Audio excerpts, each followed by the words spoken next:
Lo hago como una queja, como un servicio público, otra vez como un desahogo. Miren, ahí estoy poniendo el video. Anderson, ponme el video de cómo están sacando estudiantes intoxicados de una escuela en el Distrito Municipal Aguayo, en San Francisco de Macorís, provincia de Duarte. Una escuela, como muchas de la zona, que están rodeadas de fincas arroceras. Y cuando están fumigando en la finca, los estudiantes se intoxican. Me duele la lengua de hablar de ese tema y lo voy a seguir haciendo. Y tengo más de 2 años advirtiéndolo que va a haber una desgracia con estudiantes del interior, lamentablemente. Muchas escuelas rodeadas de fincas arroceras y fumigan y los estudiantes se intoxican. Recientemente el Ministerio de Educación firmó un acuerdo, creo que con la ADP y con los productores de arroz de algunas zonas, para establecer días de fumigación que sean los fines de semana cuando no haya clase. Pero yo le agrego, si fumigan sábado, si fumigan domingo, esos reductos del pesticida queda el lunes, queda el martes, queda el miércoles. Y como quiera afecta a los estudiantes. Saquen esas escuelas de los alrededores de las fincas arroceras. Vamos a evitar una desgracia mayor. Me duele el alma ver cómo están sacando estudiantes intoxicados, desmayados de ahí. Coño, yo estudié en una escuela pública de campo. Yo conozco la realidad de lo que fuimos a escuela pública en el campo. Antes era con hambre, ahora no, porque ahora hay desayuno escolar. Antes uno tenía que desayunarse con una guanábana, una vaina, lo que apareciera, y cogía para la escuela pública.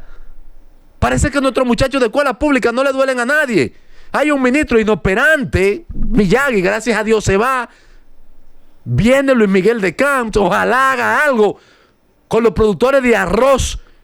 Mientras tanto, un acuerdo, pero que saquen esas escuelas, las fincas arroceras, porque no pueden sacar las fincas. No pueden sacar las fincas. Incluso los propios dueños de fincas arroceras, si tienen terreno fuera y hay que hacer permutas, que la hagan. Pero búsquenle una solución a esa vaina. Este año, por favor. Este año, búsquensela. En la provincia de Duarte yo veo una noticia cada rato de muchachos intoxicados. El otro día en La Vega. Y eso es lo que sale en la prensa. Imagínate tú donde no sale. Vamos a esperar que mueran 10, 15 muchachos, estudiantes de escuela pública para resolver esa vaina que no está tan lejos de hacerse. Hay un 4%, coño, que sobra dinero para la inversión y no se invierte. Resuelvan eso, por favor. Political. Eliseo Almanzar García. Political.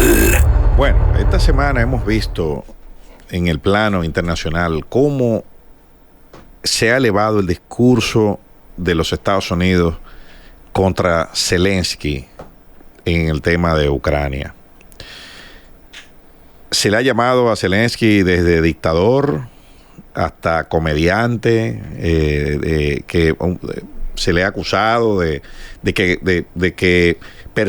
un comediante persuadió a los Estados Unidos para que entregara decenas de miles de millones de dólares en ayuda. Ha dicho que no tiene, ha dicho Trump que Zelensky no es lo suficientemente importante como para reunirse con él, que no tiene opciones militares, y voy a citar una declaración de un grupo de funcionarios del gobierno norteamericano. Cito textualmente: Ucrania es la situación en el frente ucraniano es un sándwich de mierda que Ucrania tendrá que comerse. A ese nivel está esa retórica.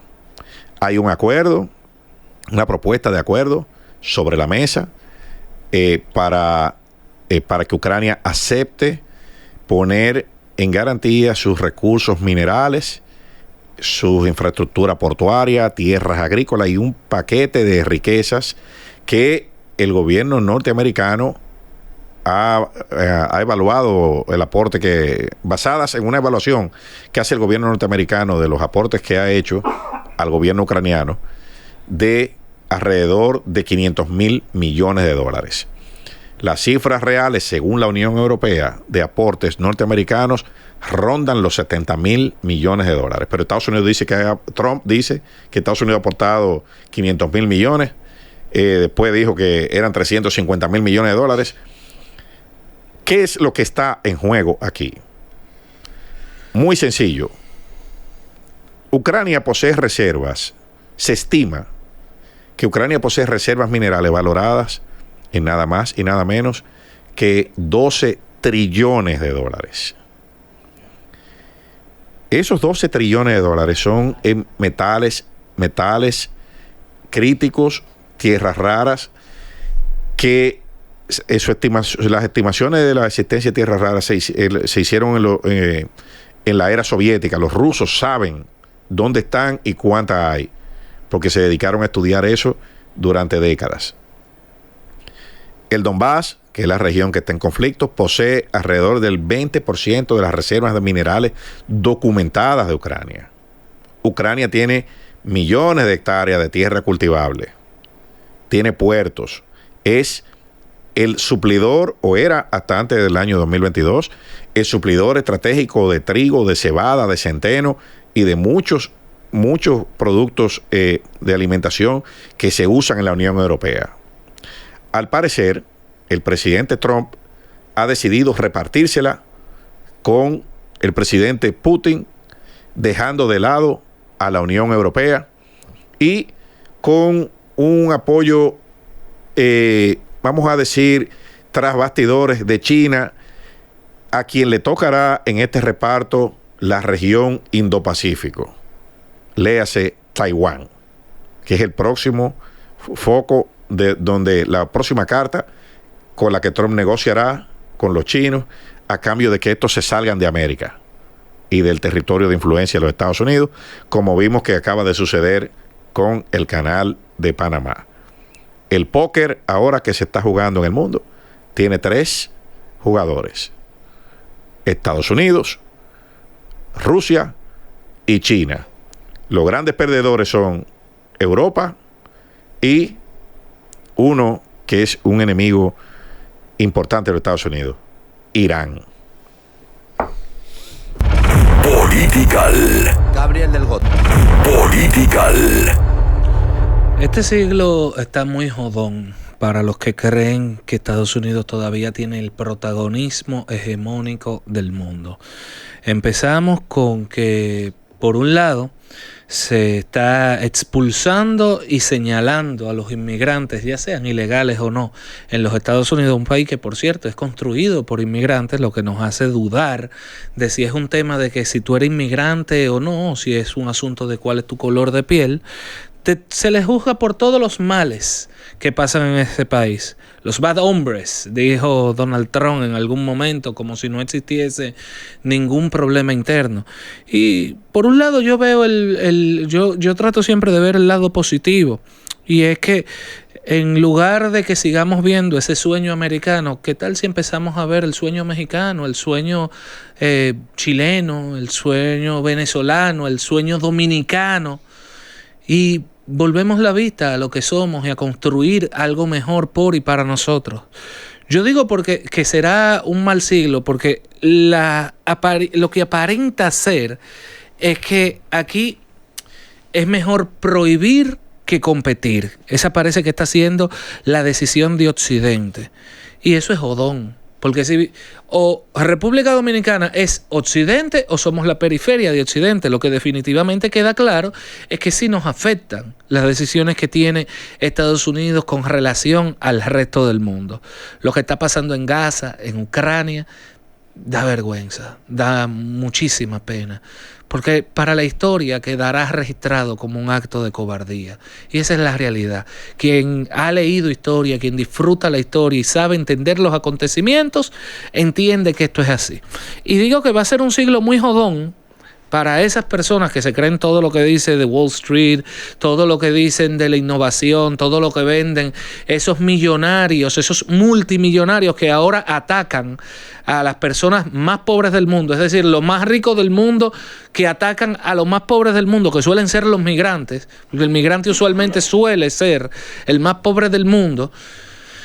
Pues Bueno, fíjense, China tiró hace algunos meses DeepSeek. Es una inteligencia artificial que supera en toda regla todas las otras que habían sido desarrolladas en Occidente. Ya los números de BYD, que es una compañía de vehículos eléctricos, superaron a Tesla. Ya los chinos lograron una fisión nuclear, oigan esto, y lograron crear un sol artificial que provee energía. Es decir, vamos a suponer, ahora mismo tú tendrías que pagar 1,000 pesos de energía. Por esa misma cantidad ellos están pagando 1 peso. Si ellos logran estabilizar esto, significa que nunca van a tener problemas con temas eléctricos jamás a través de una fisión. Ya Starlink, que es la compañía de satélites que manda el internet, etcétera, etcétera, etcétera, se está quedando atrás. Los chinos han tirado un montón de satélites que lo superan también. ¿Y qué pasa? Esa visión que nos ha quedado de que China es un país encerrado contradice muchísimo todos los avances que tiene. Contradice muchísimo que cuando tú miras la tasa de impuestos que se paga en China y tú la contrapones contra la que se paga, por ejemplo, en Estados Unidos, te das cuenta que los chinos no están pagando impuestos. Esas regulaciones, ¿cómo que regulaciones? Si todas esas compañías son privadas, capital privado, chino. Entonces, ahí nosotros vamos a tener un problema, vamos a tener una situación. Varias veces en este mismo programa, varios de mis compañeros hemos hablado de que el mundo está viviendo una reconfiguración política. Ahora bien, que Estados Unidos, en el caso de Ucrania, pase de defender a Zelensky, que es una creación de los Estados Unidos y de la USAID, a hacerle esto, es que habla muy mal, porque sugeriría que estamos perdiendo. Y digo estamos porque vuelvo y repito, a la República Dominicana le conviene tener una región estable y una región pacífica y una región que esté produciendo. Y ahora mismo estamos en prohibir y no en competir.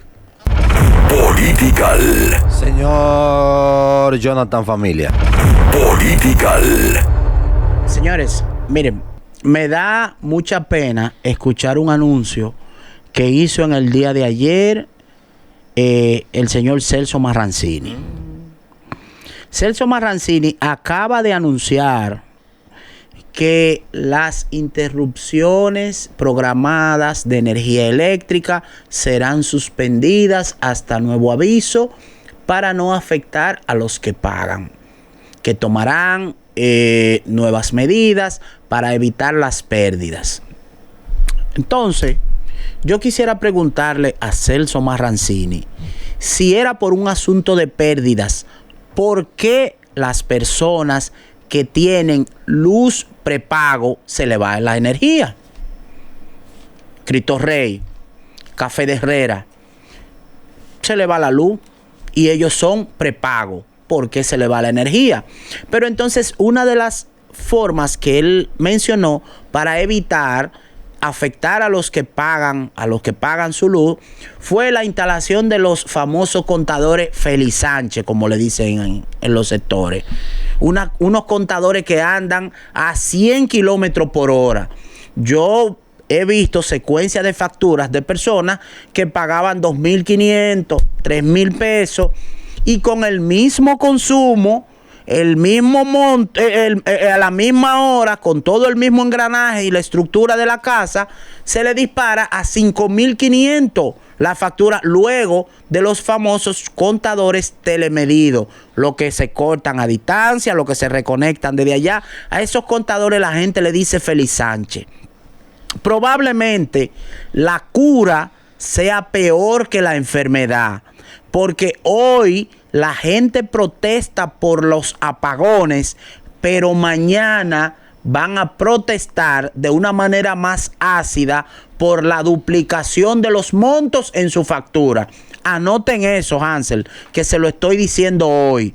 Hoy se quejan de los apagones. Hoy es una queja, pero mañana va a ser una protesta ácida y agresiva porque se le va a duplicar el monto en la factura eléctrica con el mismo consumo. Esos medidores telemedidos o modernos, como dicen ellos, son demasiado malditos para el bolsillo de una población que ya bastante golpeada está en materia de impuestos, de deficiencia en los servicios básicos que necesita tener. Me voy a montar en ese comentario tuyo para decir lo siguiente. Siempre critico el tema de los apagones y de manera amarga e impotente, porque estar hablando de apagones en este tiempo para mí es odioso. Cuando hablamos que somos un país en vía de desarrollo, y es cierto que estamos desarrollados en muchas áreas, pero ¿qué es eso de apagones en este tiempo? Sin embargo, ahí lo tenemos. Siempre he criticado mucho a Celso, al COET, a todas las distribuidoras, pero saludo el hecho de que se vayan a parar los apagones. Apagones programados o no, financieros o no. Qué bueno que se van a parar los apagones. Qué bueno, porque es odioso. Y también tiene que revisarse las altas facturas y obviamente las pérdidas, que Eliseo ha hablado aquí muchísimo de eso. Pero hay que buscar una solución. Yo creo que pudiera hacerse en los sectores donde no está eficientizado el pago, no, hay que reestructurarlo.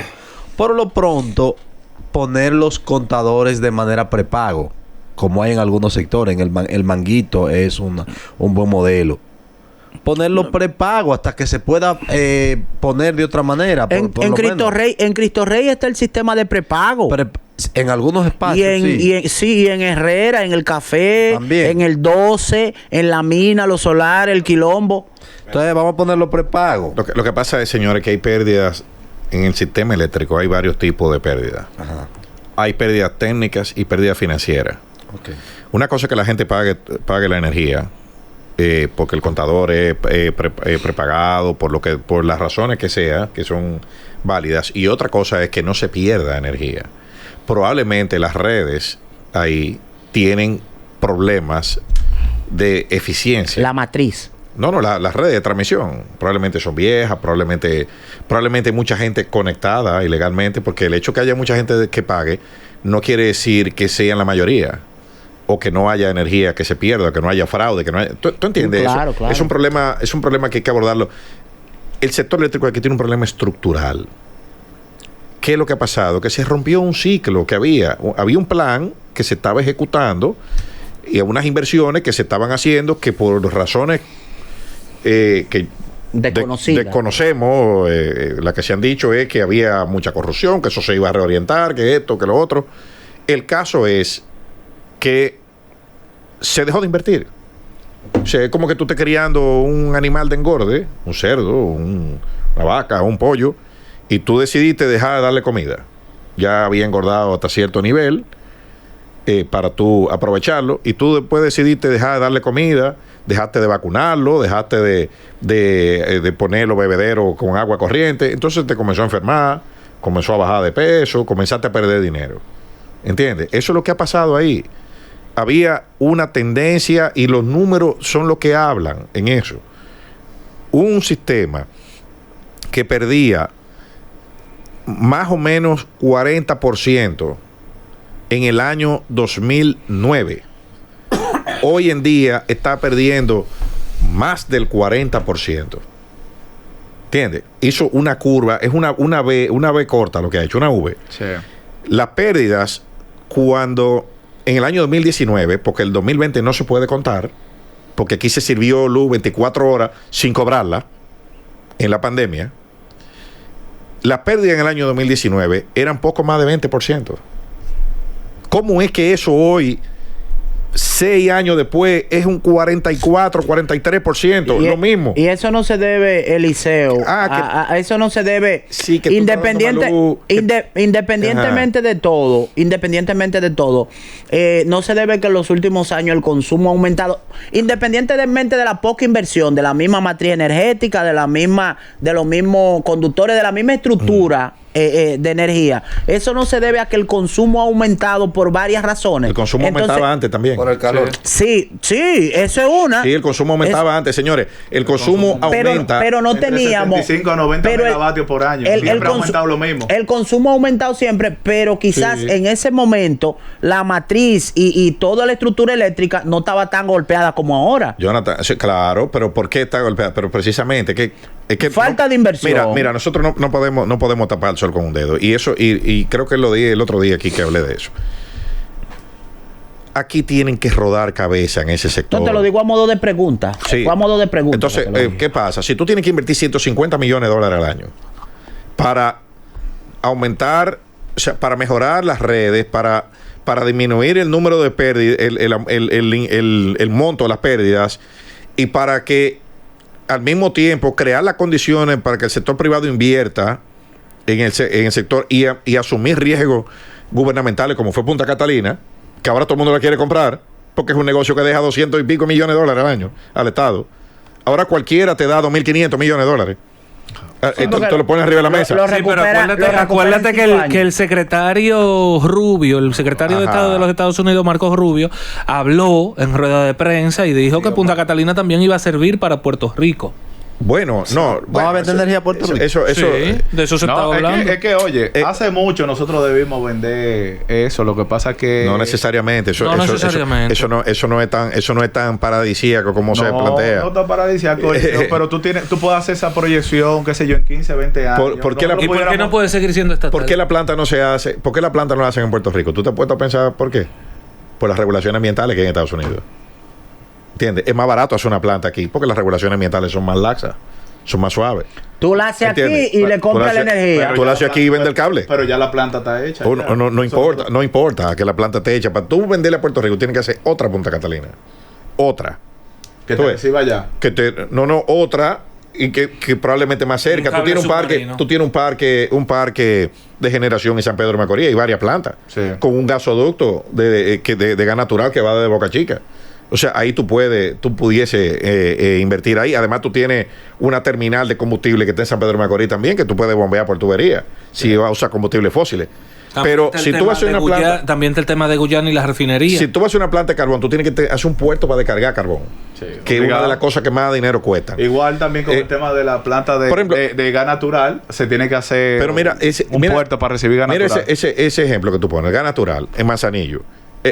La planta de Manzanillo es una inversión privada de aquí, de un grupo empresarial dominicano que se metió la mano en los bolsillos para hacer su planta, ¿entiendes? Y le van a vender al sistema y probablemente deje lo mismo que deja Punta Catalina, 200 y pico millones de dólares al año, porque el problema no es ahí que está, el problema es después de servida esa energía, ¿qué tú vas a hacer con ella? Claro. Entonces, o sea, cómo tú la cobras, la gestionas. Entonces, y ahí es donde se requieren las inversiones del gobierno. Y entonces uno siempre está en su casa y de repente escucha explosiones. Nosotros tenemos transformadores, viejo, que están ya abatidos y no se están haciendo las inversiones necesarias. Pero que no hay contadores. Pero Jorge, cuando van a regularizar a alguien, a un usuario que está pegado directo, para tú conseguir un contador aquí tú tienes que esperar un mes.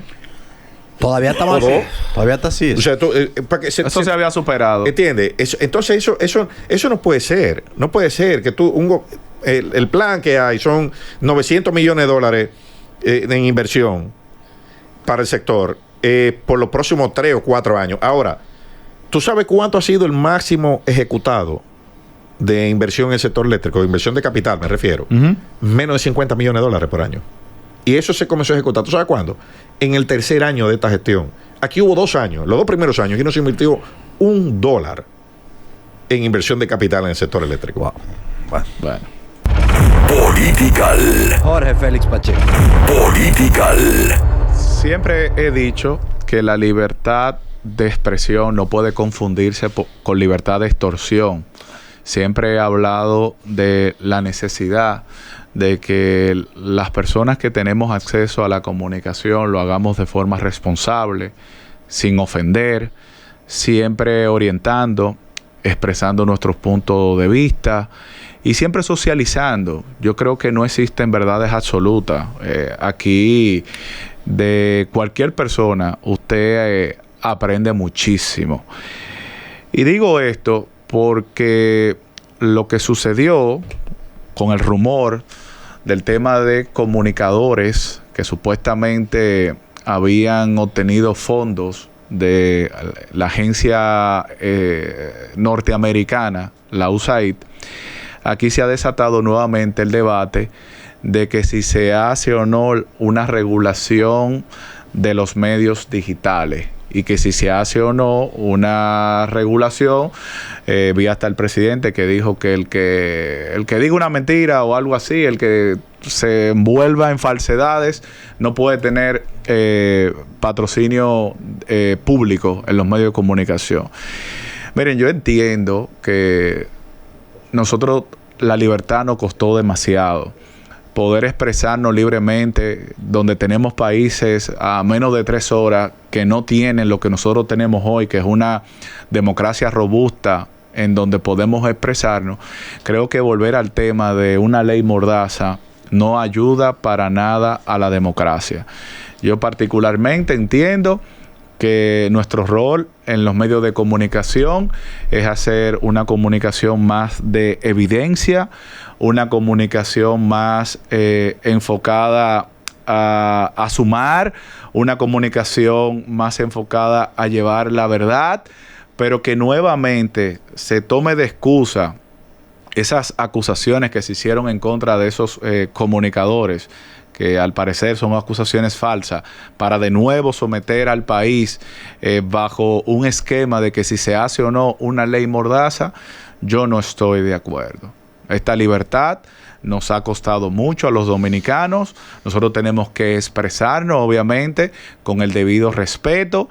Y creo que el rol fundamental de los medios de comunicación ante esta nueva realidad es que el medio sea cada vez más, le exija más a los que tenemos la oportunidad de hablar frente a un micrófono, de que trabajemos en base a la evidencia, que trabajemos en base a la verdad. Creo que es por ahí. Pero someter al país a una ley que lamentablemente en República Dominicana cada quien tiene una interpretación de la ley, porque eso es lo preocupante. Aquí te para un agente de la DGC. Un ejemplo, te lo pongo claro. Hay uno que entiende que hay que llevarte el carro. Hay otro que entiende que tiene que sacarte la pistola. Hay otro que entiende que tiene que darte un chance. Hay otro que entiende que tiene que darte una galleta. Hay otro que entiende que tiene que ponerte la multa. Hay otro que entiende que hay que cumplir el debido proceso. Y eso no solamente ocurre con la gente de tránsito, que eso se da, pero también ocurre con el ciudadano.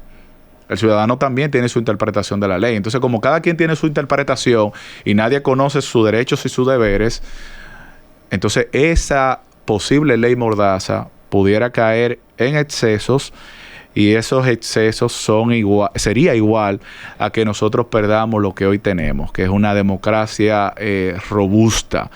Así que nada, lo que hacen opinión en los medios de comunicación, a fortalecer más la evidencia, a fortalecer más la verdad y a fortalecer más el tema de la comunicación sana, sin importar puntos de vista, sin ofender, sin dañar y sin lacerar a nadie.